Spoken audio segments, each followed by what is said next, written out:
Pse Islami ndalon martesat homoseksuale? Nëse shikojmë në planin historik, qëndrimi i Islamit për martesën nuk është as përjashtim, as risi dhe as një vendim arbitrar kundër askujt. Përkundrazi, ai është në linje të plotë me traditën universale që filozofët klasik, sociologët dhe mendimtarët më serioz të njerëzimit e kanë mbështetur për shekuj me radhë.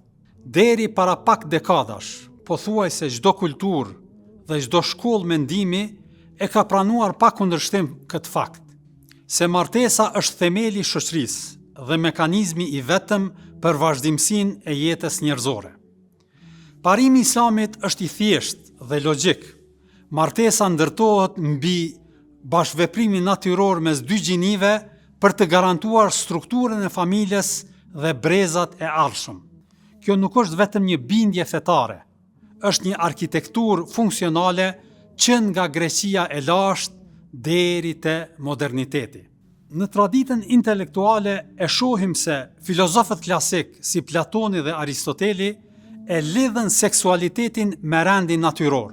Për ta, marrëdhënia mashkull-femër ishte pjesë e logjikës së krijimit, ndërsa homoseksualiteti konsideroi shmangje nga ky rend. Ky vizion harmonizohet edhe me Kur'anin, kur thot Zoti i Madhreshëm, dhe nga vetja juaj ai krijoi për ju bashkëshortët tuaj që të gjeni qetësi te ato. Rum ajeti 21. Edhe mendimtarët modern si Kanti dhe Hegeli apo sociologët si Durkheimi e Weberi e shihnin familjen heteroseksuale si fortesën e moralitetit objektiv dhe stabilitetit social. Për ta, seksualiteti jashtë kësaj strukture cenonte dinjitetin dhe rendin njerëzor.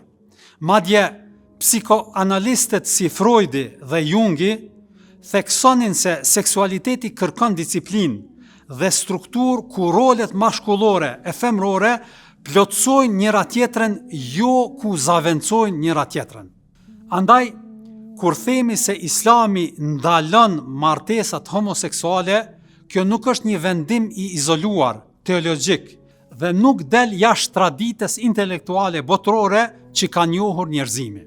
Por Islami është në linje të plotë me traditën universale të moralit njerëzor që thot se seksualiteti ka një funksion të qartë dhe jo negociues. Familja është arkitektura bazë e stabilitetit shoqëror dhe lidhja burr e grua është baza dhe kjo lidhje nuk është vetëm akt biologjik apo marrëdhënie emocionale. Është një partneritet i strukturuar që krijon familjen si njësi funksionale të shoqërisë dhe infrastruktura kritike e civilizimit. Megjithatë, përballë këtij realiteti historik sot, argumenti më i përhapur në mbrojtje të martesave homoseksuale është ai i lirisë individuale. Pohohet se në emër të lirisë dhe autonomisë personale, çdo individ ka të drejtë të pretendojë çdo lloj orientimi për veten e tij. Po, Islami e vlerëson dinjitetin e njeriut, por na mëson një të vërtetë universale: çdo liri ka kufi. Liria e individit ndalet aty ku ajo fillon ta prek stabilitetin e shoqërisë, funksionin biologjik dhe mbrojtjen e familjes. Argumenti i lirisë nuk mund të përdoret për të sfiduar ligjet e biologjisë dhe strukturën që mban gjallë njerëzimin. Për më tepër, pretendimi se ky orientim është një tipar i lindur nuk ka asnjë konfirmim shkencor. Nuk ekziston, dhe kjo është e vërtetuar, asnjë gjen homoseksual që e përcakton njeriu në mënyrë të pashmangshme. Por edhe nëse pranojmë se disa njerëz ndiejnë tërheqje ndaj të njëjtës gjini, apo pranojmë se dikush lind me këtë tërheqje, megjithatë, tërheqja apo emocioni nuk e bën veprimin legjitim. Këtu duhet të jemi të drejtë për drejtë.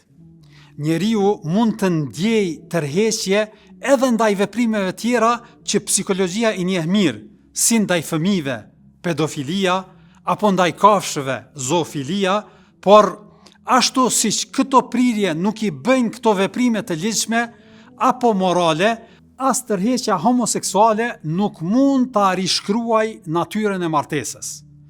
Vetëm dëshira, tërheqja apo emocioni nuk mund të shërbejnë si bazë për të justifikuar çfarëdo veprimi moral. Për të qenë korrekt dhe të sinqert, kërkesat moderne rrjedhin nga ideologjia gender e gjinisë, pra ashtu si njihet sot ideologjia queer, e cila e sheh gjinin dhe seksualitetin si konstrukt social që individi mund ta përcaktoj dhe ripërcaktoj sipas dëshirës së tij. Sipas kësaj qasjeje, rolet mashkullore dhe femrore janë krijime shoqërore e kulturore, jo thjesht natyrore. Në këtë kuptim, normat për familjen, martesën, punësimin, veshjen dhe sjelljen shihen si kufizuese ose shtypse për lirinë individuale. Por ky është një pretendim pa bazë shkencore dhe më shumë i prodhuar nga rrymat politike të liberalizmit ekstrem, që shfaq rebelim. E shohin çdo rregull shoqëror si pengesë dhe çdo kufizim si shtypje. Kjo çështje e sheh njeriun si projekt të vetë krijuar, jo si qenie me natyrë të dhënë. Ky është një rebelim ndaj natyrës. Nëse gjinia dhe seksualiteti reduktohen në opsione të pafundme dhe në konsum individual e dëshira për të çliruar nga çdo normë, shoqëria humb orientimin. Mendoni këtë, ashtu si një urë nuk mund të qëndroj vetëm nga dëshira jonë pa respektuar ligjet e fizikës, as shoqëria nuk mund të mbijetoj pa respektuar ligjet e biologjisë. Martesa heteroseksuale nuk është thjesht një zgjidhje stili jete, ajo është infrastruktura kritike e civilizimit. Aty krijohet e ardhmja, aty edukohen fëmijët dhe aty sigurohet ekuilibri moral. Ne mund të respektojmë individin, por nuk mund të rishkruajmë funksionin e institucioneve. Kur seksualiteti shkëputet nga krijimi i jetës, ai degradon. Kur shembet baza e familjes natyrore, dridhet e gjithë ndërtesa e shoqërisë. Martesa është baza, dhe baza nuk mund të thyhet pa pasoja për të ardhmen e njerëzimit.